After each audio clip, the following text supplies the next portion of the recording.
சிந்து பைரவி சீரியல்ல இந்த வார ப்ரோமோவுல இப்ப சிந்துவுக்காக யாருமே வாதாட வரல. கடைசியா நம்ம அம்பிகா தான் சிந்துவுக்காக வாதாட வராங்க இல்லையா?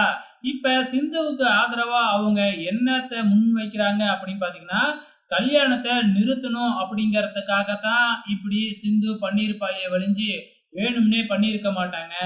அதே டைம்ல நம்ம சிவாவே சிந்துவ ஏத்துக்கிட்டு அவளோட வாழ சம்மதிச்சுட்டாரு. இதுக்கப்புறம் எதுக்கு இவங்க 2 பேத்துக்கும் டைவர்ஸ் பண்ணணும் அப்படின்னு சொன்ன உடனே, நம்ம ஜட்ஜ் அம்மா சிவாவ கூப்பிட்டு, "இந்த மாதிரி சிந்து கூட சேர்ந்து வாழ்றதுக்கு உங்களுக்கு சம்மதமா?" அப்படின்னு கேட்ட உடனே, தலைவரு யாரும் எதிர்பார்க்காத ஒரு டயலாக் அடிச்சாரு பாரு. "நான் சிந்துவோட சேர்ந்து வாழணுமா, வாழ வேணாமா அப்படிங்கிற முடிவ என் பெரியம்மா தான் எடுக்கணும்." அப்படின்னு ஒரு டயலாக் அடிக்கிறாப்ல.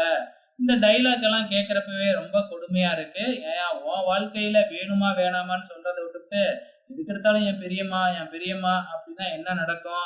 ஸோ இப்ப என்ன பெரியம்மா நம்ம அன்னபூர்ணிய என்ன சொல்லப் போறாங்க அப்படிங்கிறது தெரியல. ஸோ இந்த இத நீதிமன்றத்துல வேறயா அலோவ் பண்றாங்க. அடுத்தவங்க வந்து பாத்தீங்கன்னா, வாழ்க்கைய டிசைட் பண்ணணும் அப்படின்னு கேட்கலாம் சொல்றாங்க. ஸோ வெயிட் பண்ணி பார்க்கலாம். அன்னபூர்ணி என்ன பதில் சொல்லப் போகுதுன்னு.